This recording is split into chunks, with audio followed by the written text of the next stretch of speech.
दोस्तों सीजीआई ने लगाई एसबीआई की फटकार।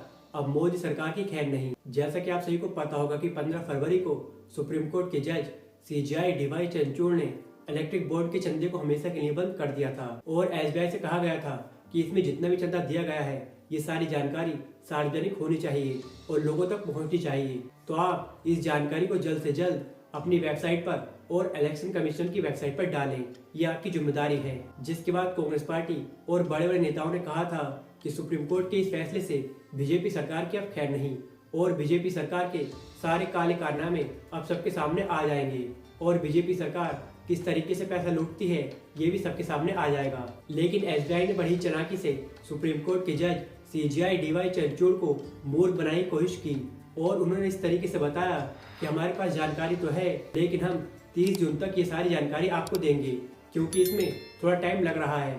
हालांकि इस खबर के बाद बहुत सारे लोग चौंक गए थे और सबने यही कहा था कि 30 जून तक का टाइम इसलिए मांगा जा रहा है ताकि इलेक्शन निपट जाए और उसके बाद न बीजेपी सरकार को कोई फर्क पड़ेगा और न ही किसी और पार्टी को कोई फर्क पड़ेगा।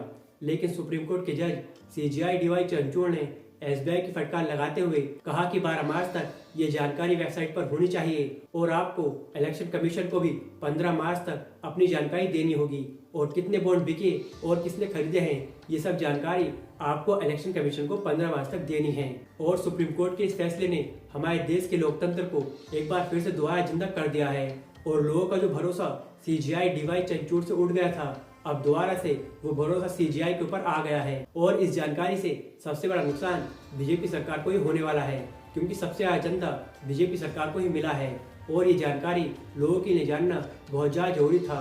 लेकिन कई लोग ऐसा चाहते थे कि ये जानकारी सामने ना आए और इस जानकारी को इलेक्शन के बाद सबके सामने रखा जाए, लेकिन सीजीआई ने सबके सपनों पर पानी फेर दिया और उन सभी लोगों की फटकार लगाते हुए सख्त आदेश दिए हैं कि 15 मार्च तक ये जानकारी आनी चाहिए वरना हम एसबीआई पर मुकदमा कर देंगे। तो चलिए दोस्तों पहले हम आपको सीजीआई का वो वीडियो दिखाते हैं कोर्ट के अंदर किस तरीके से सीजीआई ने एसबीआई के वकील हारिस साल्वे की बोलती बंद की।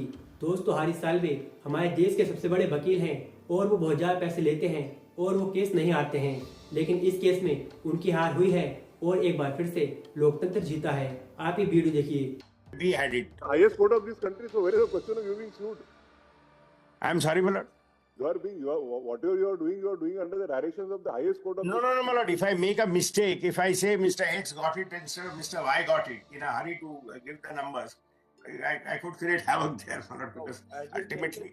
As we take it, Mr. Salve, you are accepting that there's no difficulty in giving names of the donors who purchased the bonds and the amount they purchased the bonds.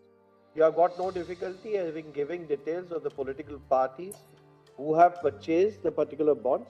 The only difficulty is matching the purchased bond with that. But 26 days you must have carried out at least some, say 10,000 bonds you have been able to collate, 5,000 bonds you have been able to collate. Quite frankly, what I saw, they were struggling with it. They were making charts which we saw were not matching. I'll tell you what has happened. No, I'll tell you candidly what has happened. If I'm not mistaken, it was pointed out to us that the bonds had some number which under some instrument they were able to. Yes. But that number. That all has to be done. That number is not to be found in the application for purchase or in the first set of documents. The problem is that number, when number was generated, that number has been scrambled and put elsewhere, and that number has been kept secret. Now, putting that will require tracing it into each transaction.